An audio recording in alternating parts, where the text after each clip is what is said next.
Hey guys, क्या हाल चाल। So guys, आपका स्वागत है हमारी नई वीडियो में। सो गाइस, आज का हमारा टॉपिक है कि हावड़ा ब्रिज के ऊपर। सो गाइस, मेरा फर्स्टली आपके पास आज से मेरा फर्स्टली क्वेश्चन मेरा ये है कि आप ये बताओ कि बिना नट बोल्ट है ना, बिना नट बोल्ट के कोई ब्रिज टिक सकता है क्या?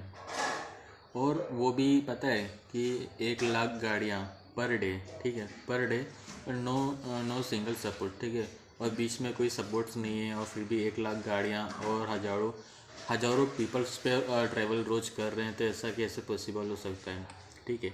और प्लस उसमें मिलियंस में रिवेट्स, उसमें जो स्टील्स के रिवेट्स होते हैं वो जॉइंट है, वेल्डेड है, ठीक है, और बिना किसी नट और बोल्ट के क्या पॉसिबल है कि नहीं है?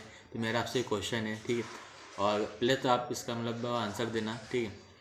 और आपको अगर पहले तो आप वीडियो देख लेना, ठीक है, तो आपको समझ में आ ही जाएगा पूरा, पर वीडियो पूरा देखना, ठीक है। क्यूरियोसिटी गैप भी आप लोगों के बीच में आप सोचना ऐसा कैसे हो सकता है कोई ब्रिज, ठीक है, क्योंकि 2300 फुट, ठीक है, 2300 फुट जो ब्रिज है, 1 लाख गाड़ियाँ अपने पास से बाईपास कर रहा है, ठीक है, फ्लो कर रहा है अपने सेल्फ वेट से ना, खुद का सेल्फ वेट इतना मैटर करता है उसमें। और प्लस इतना वज़न कैरी करना, हज़ारों जो पैदल यात्री उनका भी वज़न कैरी आउट करना, तो है ना, कैसे पॉसिबल है?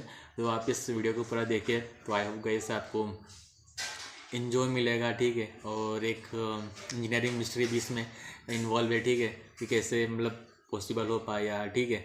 तो इन कोलकाता इन हावड़ा के बीच में जो अपना हावड़ा रेलवे ब्रिज बना है, जैसे हम रविंद्र सेतु ब्रिज भी कहते हैं, तो चलिए पूरा देखते हैं। ओके, मिलते हैं गाइस। दुनिया के सबसे बिगेस्ट ब्रिज में से एक, जिस पर रोज 1 लाख लोग और हजारों गाड़ियां गुजरती हैं। पर क्या आपको पता है कि 26,000 टन के लोहे का ये पहाड़ किसी एक भी नट या बोल्ट पर नहीं टिका है? ठीक है। वर्ल्ड वॉर 2 के बीच बना एक ऐसा इंजीनियरिंग करिश्मा जिसे बिना रिवर्स सपोर्ट के खड़ा कर दिया गया। आखिर कैसे टिका है हावड़ा ब्रिज? देखिए वीडियो के अंत तक, क्योंकि इसका असली राज इसकी आखिरी 564 फीट में छुपा है। नदी के बीच एक भी पिलर नहीं है, ठीक है, और पूरा ब्रिज हवा में सस्पेंडेड है। 1943 में जब ब्रिटिश इंजीनियर्स ने इसका प्लान बनाया तो सबने कहा था कि यह पहली ही बरसात में गिर जाएगा, लेकिन 80 साल बाद भी ये वहीं खड़ा है ना, बिना किसी बोल्ट के। इस वीडियो में जानिए हावड़ा ब्रिज के वो 3 इंजीनियरिंग सीक्रेट्स, ठीक है, जो कोलैप्स होने से बचाते हैं, स्पेशली रूल 3 जो आपको दंग कर देगा। ओके गाइस, तो लिखा है कि इसमें जोड़ने के लिए हजारों हॉट स्टील रिवेट्स का इस्तेमाल हुआ। जब ये रिवेट्स गर्म होते थे तो इन्हें होल्स में हैमर करके डाला जाता था, जिसे हम प्लूटोनिक हैमर भी कहते हैं, ठीक है। ठंडे होते ही लोहा कॉन्ट्रैक्ट हुआ और इसने गडर्स को इतनी टाइट ग्रिप दी कि 80 साल में भी 1 इंच का भी मूवमेंट नहीं हुआ। सो गाइस, तो रिवर बेड पर पिलर नहीं बनाया, बिना इतना वेट कैसे संभाला? ठीक है, सही बात है। कैसे क्योंकि देखो, हावड़ा ब्रिज जो गोली रिवर थी वहाँ पे कोई पिलर बनाए नहीं, और इतना सारा वेट कैसे संभाला अपन ने? एक आपस में एक क्यूरियोसिटी गेम है, ठीक है।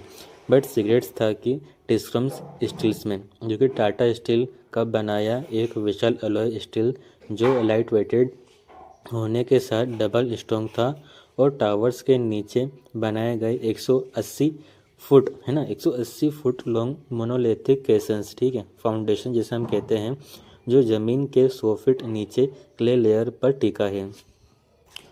और अब वो राज इसका 564 फुट सेंटर स्पांस रोड पर नहीं बल्कि हवा में हैंग करता है। जब तेज हवाएं या हजारों गाड़ियां का वेट आता है तो रोड अलग वाइब्रेट करती है, और मेन ट्रस सुपर स्ट्रक्चर पर कोई स्ट्रेस नहीं पड़ता।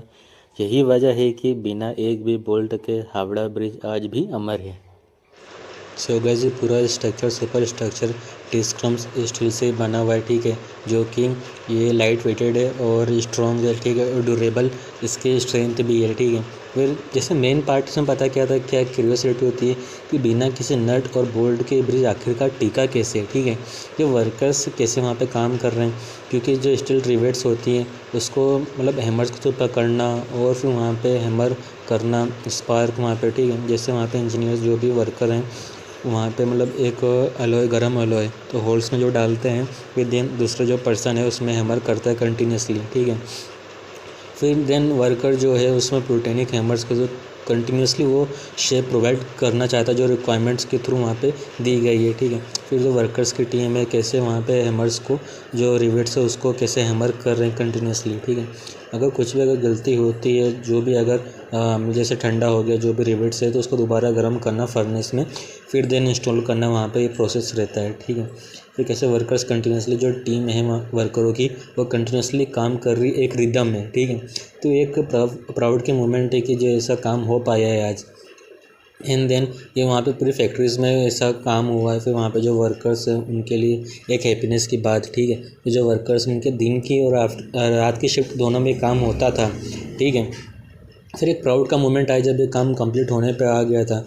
देन क्योंकि देखो ब्रिज में हर जगह ये स्टील रिवेट्स का यूज़ किया गया था, ठीक है। जो कि आर्ट्स के इंजीनियर्स इंस्पेक्शन करते हैं वो खुद भी शौक हो जाते हैं कैसा कैसे हो पाई है, क्योंकि जब इतनी टेक्नोलॉजी नहीं थी अपने इंडिया में, ठीक है।